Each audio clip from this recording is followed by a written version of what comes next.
వాడు విసిరిన సవాలుని నేను స్వీకరిస్తున్నాను. ఇంకా ఏం చెప్తున్నాను చూడండి. మనకి ఎందుకు దావీదు యొక్క ధైర్యం ఎందుకు చెప్తున్నాను చూడండి. దేవుడు ఎల్లప్పుడూ ఇజ్రాయెల్ సైన్యం మధ్య ఉంటాడని మనకి లేఖనాలు సెలవిస్తున్నాయి.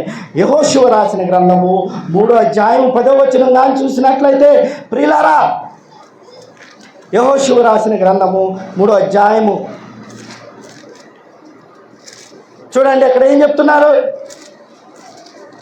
3వ అధ్యాయము 10వ వచనం కానీ చూసినట్లయితే వారితో ఇట్లనెను, సర్వలోకనాథుని నిబంధన మందసము మీకు ముందుగా యోర్దాను దాటబోచున్నది కనుక జీవము గల దేవుడు మీ మధ్య ఉన్నాడనియు ఆయన నిత్యముగా మీ యొద్ద నుండి కనానీయులను, హిత్తీయులను, హివీలను, పెరిజ్జీయులను, గిర్గీషీయులను, అమోరీయులను, యెబూసీయులను వెళ్ళగొట్టుదనని దీనివల్ల మీరు తెలుసుకొందురి. దేవుని నిబంధన, దేవుడు నివసించుతున్న నిబంధన మీకు ముందుగా వెళ్తుంది. ఈ యోర్దాను చూసి భయపడద్దు. యెహోషువ చెప్తున్నాడు, యోర్దాను వాళ్ళు కనాను దేశంకి వెళ్తున్నప్పుడు యోర్దాను నది అడ్డు వచ్చింది. యోర్దాను నది ఏం చేస్తుందంటే దుఃఖదాయని ఆ దేశంలో. ఎందుకంటే అది తన గట్టులను కూడా మించి పారుతూ ఉంటుంది ఒక్కోసారి కోతక సమయాల్లో. ఆ యోర్దాన్ని చూసి భయపడద్దు.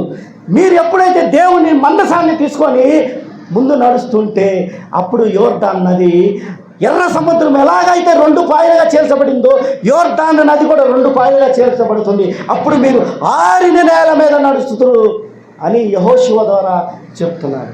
ఏమంటున్నాడు ఒకసారి చూడండి. మీ దేవుడు, జీవము గల దేవుడు మీ మధ్యనున్నాడని నిత్యముగా మీ ఎదుట నుండి, సరే ఇంకా పైకి వెళ్ళండి, సర్వలోకనాథుని నిబంధన మందసం మీకు ముందుగా యోర్దానును దాటబోచున్నది కనుక. ఎవరు దాటుతున్నారు ముందు? ఎవరు దాటుతున్నారమ్మా? దేవుడు ముందు వెళ్తున్నాడు. కాబట్టి దేవుడు ముందు వెళ్తున్నప్పుడు ఈ కష్టము, ఈ యోర్దాను అనే కష్టము మీకు ఎదురొచ్చింది. కాబట్టి ఈ యోర్దాను నది కూడా మీకు ఏమవుతుందంటే 2గా చీలుతుంది.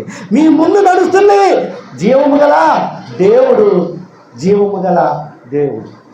కాబట్టి మన ముందు నడుస్తున్నది జీవము గల దేవుడు. కాబట్టి ఆ విషయము సౌలు సైన్యానికి తెలియట్లేదు.